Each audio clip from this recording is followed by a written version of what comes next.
श्री कृष्णम वंदे जगद्गुरु इदम श्री सद्गुरुवे नमः।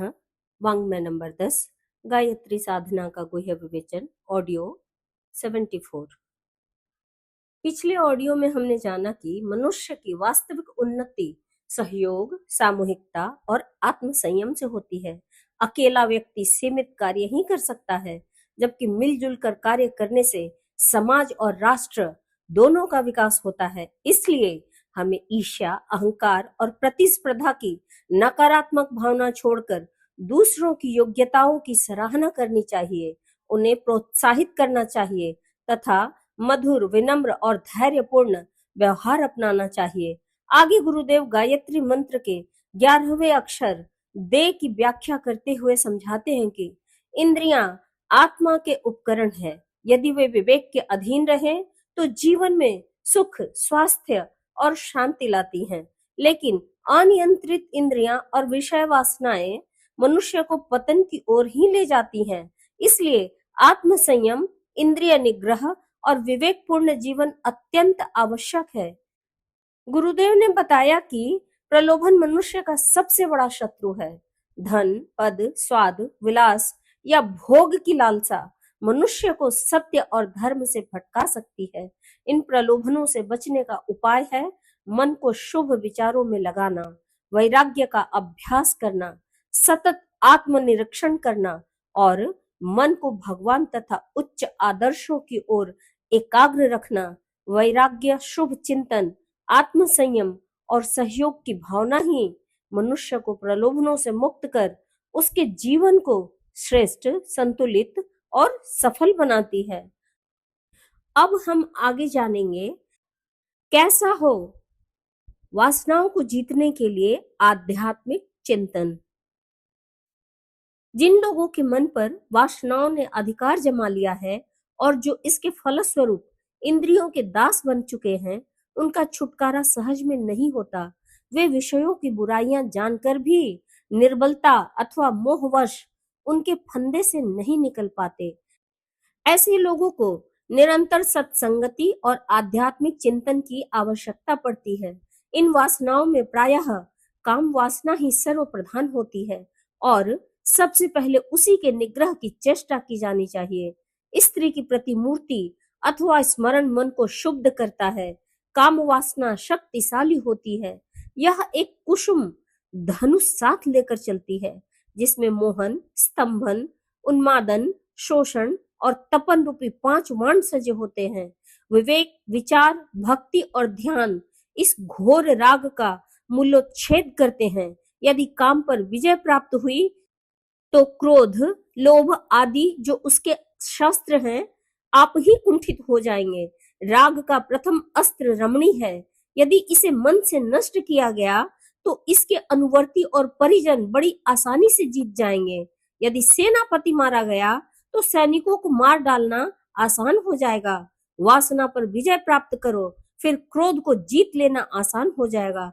केवल क्रोध ही वासना का अनुवर्ती है। सैनिक जैसे ही दुर्ग से बाहर निकले, उन्हें एक एक करके मार डालो। अंत में तुम्हारा दुर्ग पर आधिपत्य हो जाएगा। इसी प्रकार प्रत्येक संकल्प को जो मन में उठे एक एक करके नष्ट कर दो। अंत में तुम्हारा मन पर अधिकार हो जाएगा। विचार, शांति, ध्यान और क्षमा के द्वारा क्रोध पर विजय प्राप्त करो। जो मनुष्य तुम्हारी हानि करता हो उसके ऊपर दया करो और उसे क्षमा कर दो। उलाहने को प्रसाद समझो, उसे आभूषण जानो तथा अमृत तुल्य मानो। भर्त्सना को सह लो। सेवा, दया और ब्रह्म भावना के द्वारा विश्व प्रेम का विकास करो। जब क्रोध पर विजय प्राप्त हो जाएगी तो धृष्टता, अहंकार और द्वेष स्वयं ही नष्ट हो जाएंगे। प्रार्थना और भजन से भी क्रोध दूर हो जाता है। संतोष, अभेद, विराग तथा दान के द्वारा लोभ का शमन करो। अभिलाषाओं को मत बढ़ाओ, तुम्हें कभी निराश न होना पड़ेगा। संतोष के राज्य में 4 संतरियों की सहायता से तुम ब्रह्म ज्ञान, जीवन के चरम लक्ष्य को प्राप्त कर सकते हो। अनुराग के पीछे पीछे शोक और दुख भी लगे रहते हैं। अनुराग शोक से मिश्रित होता है। सुख के पीछे दुख चलता है। जहाँ सुख है वहाँ दुख भी है। अनुराग के नाम पर मनुष्य दुख का विस्मय बीज वपन करता है, जिससे शीघ्र ही स्नेह के अंकुर निकल आते हैं, जिसमें बिजली के समान भयानक दाहकता होती है, और इन अंकुरों से अनेक शाखाओं से युक्त दुख का वृक्ष उत्पन्न होता है, जो ढके हुए घास के ढेर के समान जलते हुए धीरे धीरे शरीर को दग्ध कर डालता है। बराबर इस संसार की असारता पर विचार करो। राग से मोह उत्पन्न होता है। यह सभी जानते हैं कि जब किसी मनुष्य के पालतू चिड़िया को बिल्ली खा जाती है तो उसे दुख होता है, परंतु यदि बिल्ली किसी दूसरी गौरैया या चूहे को खाती है जिससे उसका कुछ संबंध नहीं होता, तो वह कुछ भी दुख प्रकट नहीं करता। अतः तुमको उस अनुराग का मूलोच्छेद करना चाहिए जो व्यर्थ की आसक्ति का कारण होता है। शरीर असंख्यों कीटाणुओं को उत्पन्न करता है, जिसे दूर करने के लिए लोग आतुर होते हैं, परंतु एक को वह बच्चे के नाम से पुकारते हैं, जिसके लिए उनका जीवन क्षीण होता है। सांसारिक मोह इसी प्रकार का होता है। अनुराग की गांठ उस महामोह से दृढ़ होती है, जो मनुष्य के हृदय को चारों ओर से सूत्र के समान ग्रंथित किए हुए हैं। अनुराग से छुटकारा पाने का प्रधान उपाय है यह चिंतन करना कि यह संसार एक असार वस्तु है। इस महान जगत में से असंख्य पिता, माता, पति, स्त्री, बच्चे तथा पितामह चले गए। तुम्हें अपनी मित्र मंडली को विद्युत की क्षणिक छटा के समान समझना चाहिए और इसका अपने मन में पुनः पुनः चिंतन करते हुए शांति करनी चाहिए। मन को शून्य कर दो। शोक के महान आघातों से बचने का एकमात्र यही उपाय है। संकल्प को दबा देना कठिन है, और जब वह एक बार दबा दिया जाता है तो संकल्पों की एक नवीन श्रृंखला उत्पन्न होती है, जो मन को आक्रांत कर देती है। किसी स्थिर वस्तु के ऊपर चित्त जमाओ, तुम मन को रोकने में सफल होगे। आत्मा में संकल्पों को एकत्र करो। जिस प्रकार ग्रीष्म में मनुष्य पोखर के शीतल जल में जाकर अपने शरीर को ठंडा करता है, हरि का सतत ध्यान करो, जो श्याम रंग के हैं तथा जो गले में बहुमूल्य हार धारण करते हैं एवं भुजाओं, कानों और सिर को आभूषणों से अलंकृत किए हुए हैं। जब विषय तुम्हें व्यथित करे, सम्मोहित करे, तब विचार, विवेक और सात्विक बुद्धि का सदा प्रयोग करो। इंद्रियों का भ्रांत करने वाला अहंकार जो मन को आच्छादित करता है, जब विवेक द्वारा नष्ट हो जाता है तो मृग मरीचिका के जल के समान वह अन्य भ्रांतिजनक पदार्थों में आ जाता है। बार बार विवेक का आश्रय लो जब तक ज्ञान में तुम्हारी स्थिति न हो जाए। वस्तुतः विवेक की शक्ति महान है। जब तुम्हारे संकल्प जो बिखरे हुए हैं एकत्रित किए जाएंगे और तुम शांत अवस्था में आओगे, तो शाश्वत आत्मा चमक उठेगी, जैसे सूर्य स्वच्छ जल के ऊपर चमकता दिख पड़ता है। शांति धन, दारा या भोग में नहीं रहती। जब मन संकल्पहीन हो जाता है तो आत्मा चमक उठती है और शाश्वत आनंद और शांति की वर्षा करती है। फिर तुम बाहरी विषयों में व्यर्थ ही सुख के लिए क्यों भटकते हो? अंदर खोजो अपने आनंद के लिए। अपने भीतर सत्यचित आनंद का अमृत आत्मा में ढूंढो। आगे हम जानेंगे क्यों आवेशों से बचना आवश्यक है।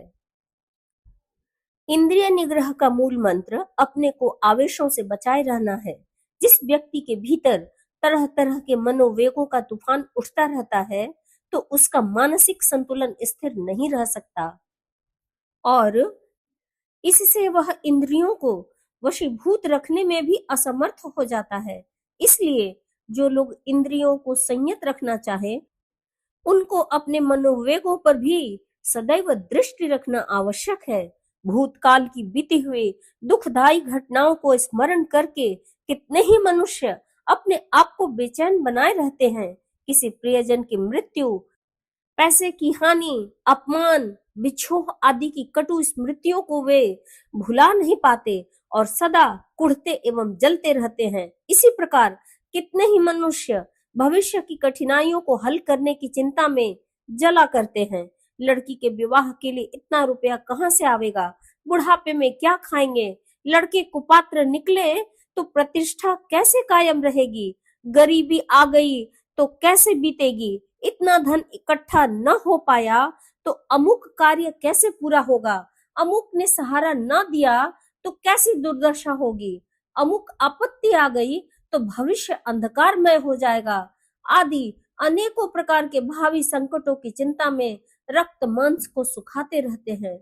भूत का शोक और भविष्य का भय इतना त्रासदायक होता है कि मस्तिष्क का अधिकांश भाग उसी में उलझा रहता है। वर्तमान समय की गुत्थियों को सुलझाने और सामने पड़े हुए कार्य को पूरा करने के लिए शक्तियों का बहुत थोड़ा भाग बचता है। उस बचे खुचे आंशिक मनोबल से जो थोड़ा सा काम हो पाता है, उतने मात्र से व्यवस्था क्रम यथावत नहीं चल सकता। फलस्वरूप गति अवरोध उत्पन्न होकर जीवन की बधिया बैठ जाती है। इस उलझन भरी दशा में किम कर्तव्य विमूढ़ होकर कितने ही मनुष्य आत्महत्या कर लेते हैं, पागल हो जाते हैं, घर बार छोड़कर भाग जाते हैं या दुखदायी कार्य कर बैठते हैं। कितने ही घोर निराशावादी या सनकी हो जाते हैं। कितने ही इस अशांति के भार से कुछ देर के लिए छूट जाने का सत्यानाशी प्रयत्न करते हैं। आवेशों से मानसिक तंतुओं को सदा उत्तेजित रखना अपने आप को जलती मसाल से झुलसाते रहने के समान है। आवेश जीवन की अस्वाभाविक दशा है। उनसे शक्तियों के भयंकर रूप का नाश होता है। डॉक्टरों ने पता लगाया है कि यदि मनुष्य 4.5 घंटे लगातार क्रोध से भरा रहे तो लगभग 8 औंस खून जल जाएगा और इतना विष उत्पन्न हो जाएगा जितना कि 1 तोला कुचला से उत्पन्न होता है। चिंता की अधिकता से हड्डियों के भीतर रहने वाली मज्जा सूख जाती है। फलस्वरूप निमोनिया, इन्फ्लुएंजा सरीखे रोगों के आक्रमण का अंदेशा बढ़ जाता है। ऐसे लोगों की हड्डियां टेढ़ी पड़ जाती हैं और नियत स्थान से ऊपर आ जाती हैं। कनपट्टी की, गले की, कंधे की, कान के पीछे की हड्डियां यदि ऊपर उभर आई हो तो कहा जा सकता है कि वह व्यक्ति चिंता में घुला जा रहा है। लोभी और कंजूस को कब्ज की शिकायत बनी रहती है और आए दिन जुकाम बना रहता है। भय और आशंका से जिनका कलेजा कांपता है, उनके शरीर में लोहू और क्षार की मात्रा कम हो जाती है।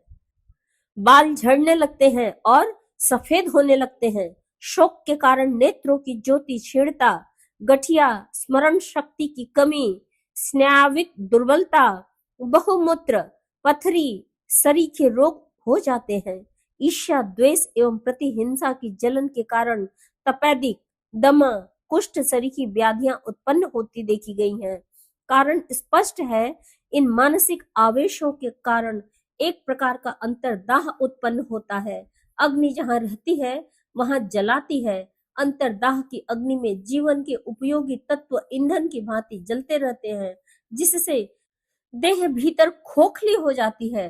जहां अग्नि जलती है वहां ऑक्सीजन खर्च होती है और कार्बन गैस उत्पन्न होती है। अंतर्दाह की प्रक्रिया से भी अनेकों विष उत्पन्न हो जाते हैं, जिनके कारण शरीर तरह तरह के रोगों का घर बन जाता है और कुछ समय में इतना सड़ गल जाता है कि जीवात्मा को असमय में ही उसे छोड़कर भागने के लिए विवश होना पड़ता है।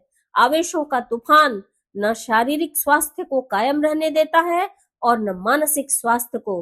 वैद्य को नाड़ी पकड़ने से चाहे कोई रोग भले ही न मालूम पड़े, पर वस्तुतः आवेश की अवस्था में जीवन की उतनी ही क्षति होती रहती है जितनी कि बड़े बड़े भयंकर रोगों के समय होती है। यह सर्वविदित है कि रोगी मनुष्य शारीरिक दृष्टि से एक प्रकार का अपाहिज बन जाता है। वह चाहता है कि काम करूं, लेकिन होता कुछ नहीं। जरा देर काम करने पर थक कर चूर हो जाता है। मन वहां जमता ही नहीं। काम को छोड़कर लेट जाने या कहीं चले जाने की तबीयत करती है। करता कुछ है, किंतु हो कुछ जाता है। जरा देर के काम में काफी समय खर्च हो जाता है, सो भी ठीक तरह होता नहीं। जब निरीक्षण किया जाता है तो भूल पर भूल निकलती है।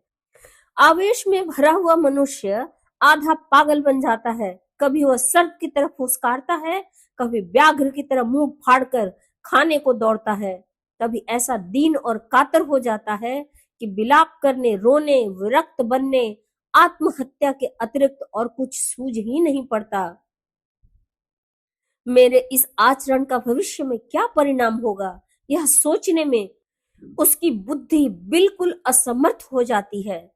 जीवन को समुन्नत दिशा की ओर ले जाने के लिए यह आवश्यक है कि विवेक बुद्धि ठीक प्रकार काम करे। विवेक बुद्धि की स्थिरता के लिए निराकुलता आवश्यक है।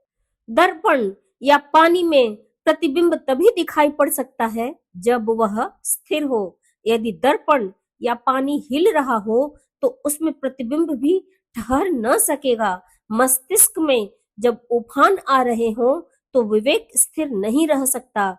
ठीक पथ प्रदर्शन कराने वाली बुद्धि तभी उद्भूत होगी जब मन शांत हो, स्थिर हो, निराकुल हो।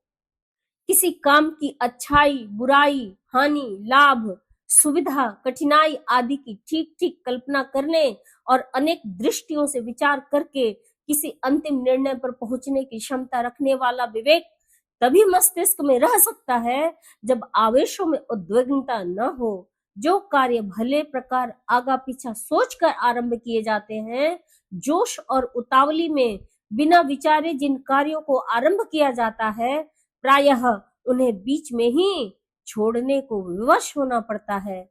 अध्यात्म विद्या के प्रायः सभी ग्रंथों में मन को रोकने, चित्त वृत्तियों को एकाग्र करने, मन को वश में करने का पग पग पर आदेश किया है। अनेकों साधनाएं मन को वश में करने की बताई गई हैं। यह मन को वश में करना और कुछ नहीं, निराकुलता ही है। दुख सुख, हानि लाभ, जय अजय के कारण उत्पन्न होने वाले आवेशों से बचना ही योग की सफलता है। गीता के अध्याय 2 के 15वें श्लोक में कहा गया है कि यम हि न व्यथ्यन्त्येते पुरुषं पुरुषर्षभ सम दुःखं सुखं धीरं सोऽमृतत्वाय कल्पते। अध्याय 3 के श्लोक 38 में बताया गया है कि सुखे दुखे समे कृत्वा लाभालाभौ जया जयो।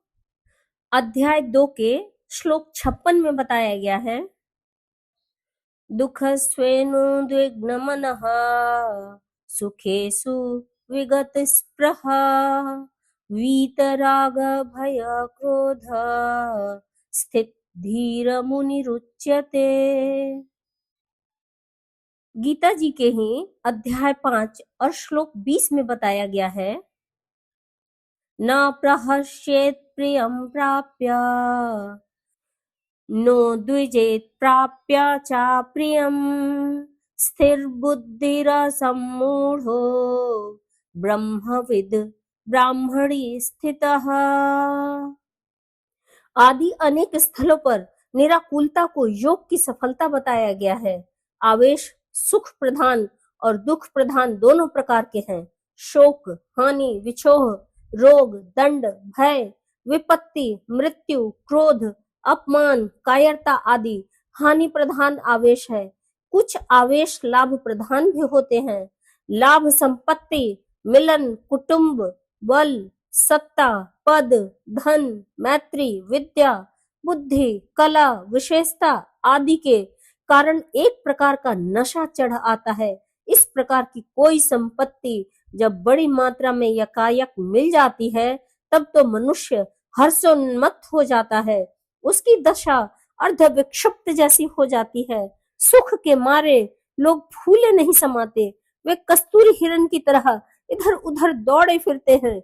चित्त बल्लियों उछलने लगता है। जब कोई संपत्ति स्थायी रूप से मिल जाती है तो उसका अहंकार चढ़ाता है। उसे ऐसा मालूम पड़ता है मानो मैं साधारण मनुष्यों की अपेक्षा सैकड़ों गुना भारी हूँ।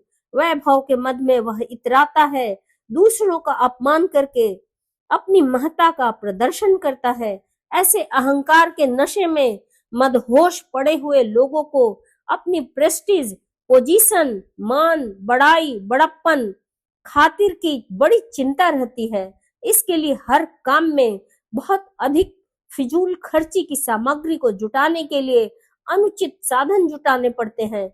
अनेकों प्रकार की बुराई ओढ़नी पड़ती है। इस प्रकार एक तो अहंकार के नशे की जलन, दूसरे उस नशे को बनाए रहने के साधनों की चिंता, दोनों प्रकार की आकुलताएं मन में कोहराम मचाए रहती हैं। दुख प्रधान आवेशों से अंतःकरण में जैसी अशांति रहती है, वैसी ही सुख प्रधान आवेशों में भी उत्पन्न हो जाती है। इन दोनों से ही बचना आवश्यक है, दोनों से ही स्वास्थ्य एवं विवेक की क्षति होती है। गीता आदि शास्त्रों में इसीलिए दोनों प्रकार के आवेशों, द्वंद्वों से दूर रहने का जोरों से प्रतिपादन किया गया है। जीवन को समुन्नत देखने की इच्छा करने वालों के लिए आवश्यक है कि अपने स्वभाव को गंभीर बनावे। उथलेपन, लड़कपन, छिछोरपन की जिन्हें आदत पड़ जाती है, वे गहराई के साथ किसी विषय में विचार नहीं कर सकते। किसी समय मन को गुदगुदाने के लिए बाल क्रीड़ा की जा सकती है, पर वैसा स्वभाव न बना लेना चाहिए। आवेशों से बचे रहने की आदत बनानी चाहिए। जैसे समुद्र तट पर रहने वाले पर्वत नित्य टकराते रहने वाली समुद्र की लहरों की परवाह नहीं करते, इसी प्रकार अपने को भी उद्वेगों की उपेक्षा करनी चाहिए। खिलाड़ी खेलते हैं, कई बार हारते हैं, कई बार जीतते हैं, कई बार हारते हारते जीत जाते हैं, कई बार जीतते जीतते हार जाते हैं। कभी कभी बहुत देर हार जीत के झूले में यूं ही झूलते रहते हैं, परंतु कोई खिलाड़ी उसका अत्यधिक असर मन पर नहीं पड़ने देता। हारने का कोई सिर धूनकर क्रंदन नहीं करता और जीतने पर न कोई अपने को बादशाह मान लेता है। हारने वालों के होठों पर झेप भरी मुस्कुराहट रहती है और जीतने वाले के होठों पर जो मुस्कुराहट रहती है, उसमें सफलता की प्रसन्नता मिली होती है। इस थोड़े से स्वाभाविक भेद के अतिरिक्त और कोई विशेष अंतर जीते हुए तथा हारे हुए खिलाड़ी में नहीं दिख पड़ता। विश्व के रंगमंच पर हम सब खिलाड़ी हैं। खेलने में रस है, वह रस दोनों दलों को समान रूप से मिलता है। हार जीत तो उस रस की तुलना में नगण्य चीज है। आज के इस स्वाध्याय में हमने यह सीखा कि मनुष्य का सच्चा सुख इंद्रियों के विषय में नहीं, बल्कि आत्मसंयम, विवेक और आत्मचिंतन में है। हमें काम, क्रोध, लोभ, मोह और अहंकार पर विजय पाकर समभाव और शांत मन से जीवन जीना चाहिए। यही हमारी आत्मिक उन्नति और स्थायी सुख का मार्ग है। इसके साथ ही आज का स्वाध्याय यहीं तक। सभी को प्रणाम। 21वीं सदी उज्जवल भविष्य। भारत माता की जय। सभी को प्रणाम। वाग्देव अर्थात शब्द, विचार, भावनाओं का दिव्य देव संग्रह परम पूज्य गुरुदेव युग दृष्टा की इस धरोहर को ऑडियो रूप में सुनने के लिए चैनल को सब्सक्राइब करें, वीडियो को लाइक करें, नोटिफिकेशन ऑन करें, गुरुवाणी जन जन तक पहुँचाएं। जय महाकाल। हृदय से आभार।